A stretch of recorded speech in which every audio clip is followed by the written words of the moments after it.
Terrific. All right, what's going on, guys? Appreciate you taking the time out of the day, join the presentation, join the training. In this role, I get asked a lot, especially from people around my age. Been working for a couple of years, tired of renting, and they're thinking, when is the best time to buy? Am I qualified now? Should I pull the trigger? Should I wait a little bit? What are the things to consider? So, just kind of want to go through a brief overview of some things to look out for. So, let's hop in. So first thing I want to ask you guys, who thinks it's a good time to buy right now? Raise your hand. I heard it's not. Yeah?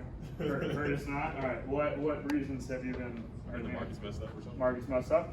Okay, cool. I mean, a very valid reason to hesitate, not knowing everything what's going on in the market. So who's right? Who's right in this instance? Main question you should be asking is, can you afford it? I believe that in any housing market, no matter how healthy it may seem, if you can afford to buy a house, I absolutely think that you should buy a house. So kind of getting into what things going into when you're thinking about affordability. First things first is your down payment. First time home buyer, lower income, you're able to get in with putting 3% down. So it's really cost effective up front, but if you can save around 5% is a good sweet spot, or even 10% of the down payment, you're looking pretty solid. Next thing to consider is your monthly payment. I made a video on this, kind of everything that goes into your monthly costs, leaving your account every month. So if you're able to afford that, by all means. The next thing is closing costs. So outside your down payment, this is things like your title work, your escrow, prepaids, other stuff that go into it, and it typically ranges from 2 to 4% of the sales price. So right up front, if you're looking at whatever the house is listed at, if you have, let's say, 5 to 6, 7% of the sales price, you're in a pretty solid spot. And then kind of moving into reserves, this is going to be dependent on each file is going to say how many reserves that are required on it. Some of them are 0, some of them are 6 months. But I truly think, in my personal and professional opinion, that especially as a first-time home buyer, you should have around 9 months, 6 to 12 months really of monthly mortgage payments saved up in case something happens. So all those things considered, if you can do that, buy a house.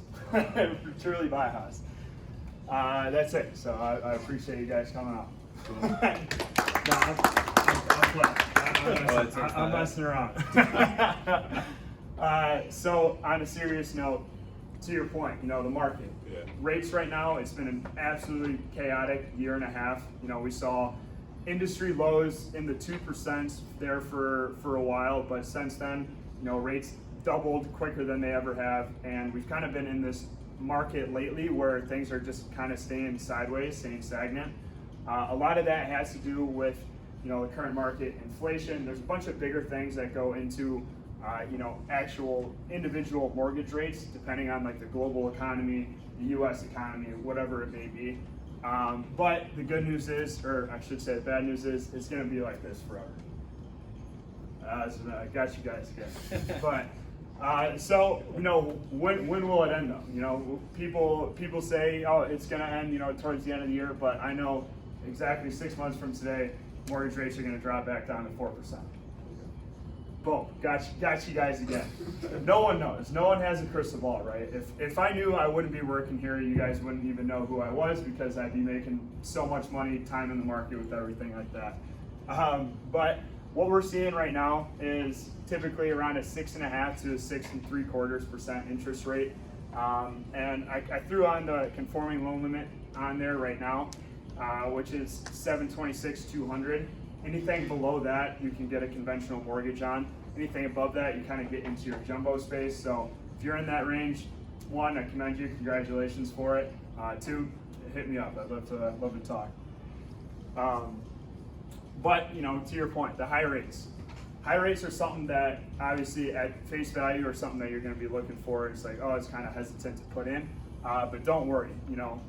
With us working at Meta, we have a whole loan tracking team that'll actually monitor your closed rate. And when we're able to put you in a better financial spot for a refinance, we'll reach out and we'll do a heavily discounted refinance on your behalf.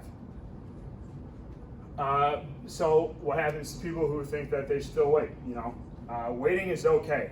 Again, if you don't have the money to afford a house, by all means, I never recommend someone to become house poor or where they're living paycheck to paycheck, worrying about covering their monthly mortgage payment. But the thing is, right now, that's the idea that a lot of people do have. They want to wait till rates come down. They want to wait until home prices come down. Well, guess what?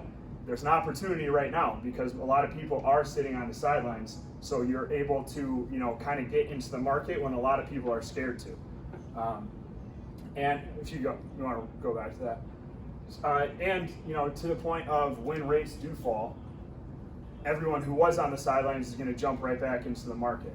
That's where we're going to see, houses going for over asking price. I mean, we are seeing that right now in certain areas. There's still bidding wars going on, but it's just going to amplify when rates fall down and they put you in a more, it's a more competitive market. So that's when we'll see home prices stay the same, if not increase. So one of the biggest benefits to owning a house is building equity for yourself. When you're renting, you're essentially paying 100% interest on that. You're not gaining anything out of that. You're just building the equity in that house for the investor, for the person who does own that rental property. So I think it's always a great idea to just, as soon as you can, start building it for yourself. The most proven way of being a millionaire is through some sort of real estate. It's an estimated 90% of all millionaires have something to do with real estate. And I mean, you see all these big dogs, Mark Z, Jeff Glover, what? Massive teams. What industry? The real estate industry.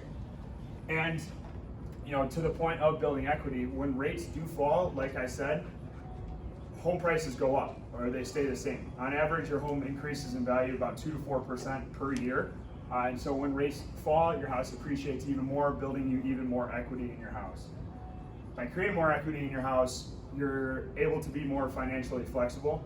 You can do stuff like a cash out refi, where you can take cash out of the equity that you've built into your home, use that to say, I don't know, buy another property, increase the value of the property that you are currently in by doing renovations, or if you just need cash on hand, it's a great way to do it. And then also, selling. The more equity you put into your house, when you sell it, the more equity that you get out of your house. So it's the overview here, right? So if you can't afford it, what's stopping it? Are you hesitant because you're waiting for the market to get better? Do you really feel like you can't afford it right now? It's really up to you. And if you can't afford it right now, again, no worries. Waiting is okay.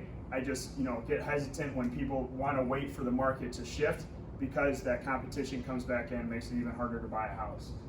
And if you think that you can't afford it, there are a lot of home affordable products out there able to get people into their homes. Based off the area median income limits, we're able to kind of cap pricing adjustments on different things, get you lower interest rate, lower monthly payment, as well as some down payment assistance programs. Also, too, this 1% down program that we've been promoting everywhere, seen a lot of success with that, right? It's a really good market for first-time homebuyers who are strapped for cash up front. They don't have they might be making good income, but they don't have a nest egg built up. Using that 1% down program is phenomenal. And it's really creating some good opportunities for some people. So some next steps here. What's next? Reach out, give me a shout. We'll talk it through. It's not going to cost you anything. We'll just kind of take a look at your overall financial picture, see where you're at, see if we do need to wait, and if we do need to wait, what type of action items can we take in the meantime to get you to that spot. But also, check out for my next video that I'm planning on putting out. It's kind of the best way to get approved and the best way to get your offer accepted on a house, moving through it. So that's about it. Yeah. So thank you guys again for coming out. Make sure you follow me on all social media. Subscribe to the YouTube. Follow me on Facebook, Instagram, LinkedIn. I've been planning on making a TikTok for a while, but I don't know. It's TikTok, so we'll see. But again, thank you guys. Appreciate it, and let me know if you have any questions. Cool.